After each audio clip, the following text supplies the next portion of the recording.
Hello and welcome to SS study channel. आज का हमारा टॉपिक है भारत के केंद्र शासित प्रदेश और उसकी राजधानियाँ।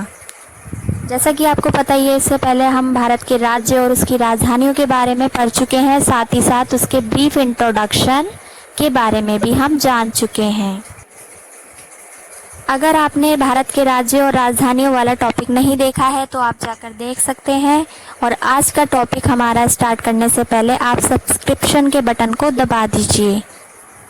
तो चलिए बिना टाइम वेस्ट करते हुए आज का टॉपिक करते हैं स्टार्ट।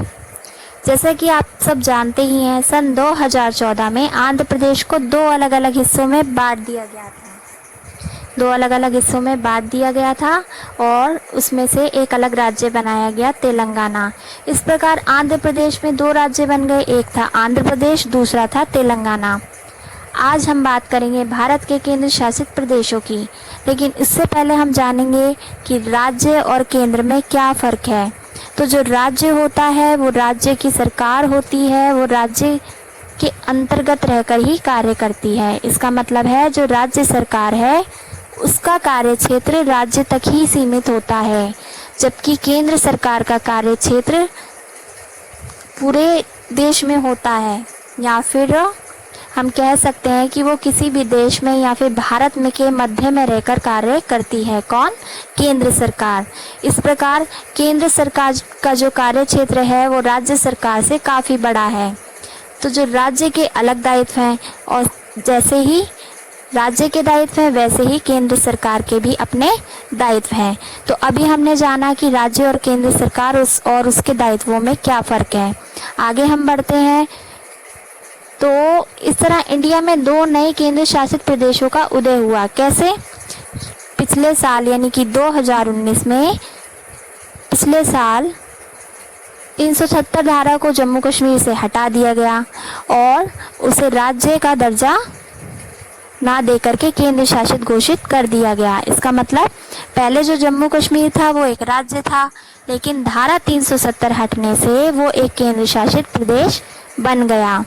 और हम कह सकते हैं कि पहले देश में 7 यानी कि संख्या में 7 केंद्र शासित प्रदेश थे, जो कि अब बढ़कर कितने हो चुके हैं? 9। तो हमें याद रखना होगा कि भारत में कुल 9 केंद्र शासित प्रदेश हैं।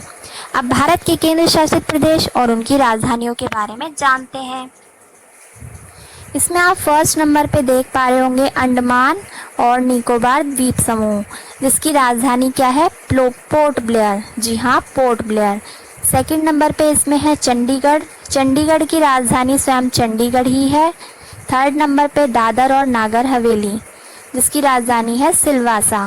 फोर्थ पे है दमन और द्वीप, जिसकी राजधानी स्वयं दमन ही है। और लक्षद्वीप की राजधानी क्या है? करवस्ती। 6 नंबर पे है पुद्दुचेरी, जिसे कि पांडिचेरी भी कहा जाता है, और पांडिचेरी की राजधानी पांडिचेरी है। दिल्ली की राजधानी नई दिल्ली है। जम्मू कश्मीर की राजधानी श्रीनगर है। और इसके सबसे आखिर में 9वें नंबर पे आप देख पा रहे होंगे है लद्दाख। लद्दाख की राजधानी क्या है? लेह इसकी राजधानी है। इस प्रकार आज हमने देखा भारत के केंद्र शासित प्रदेश और उसकी राजधानियों के बारे में भी जाना। तो आई थिंक आपको आज का हमारा टॉपिक पसंद आया होगा, आपको कुछ ना कुछ सीखने को मिला होगा। और आज हमने राज्य और केंद्र सरकार के कार्य के बारे में भी जाना, किसका कार्य क्षेत्र बड़ा है इसके बारे में भी हमें पता लगा। साथ ही साथ हमें भारत के केंद्र शासित प्रदेशों के बारे में भी पता लगा। तो आपको वीडियो पसंद आया हो तो लाइक करिए, शेयर कीजिए और सब्सक्राइब तो ज़रूर करिए। Thank you so much for today.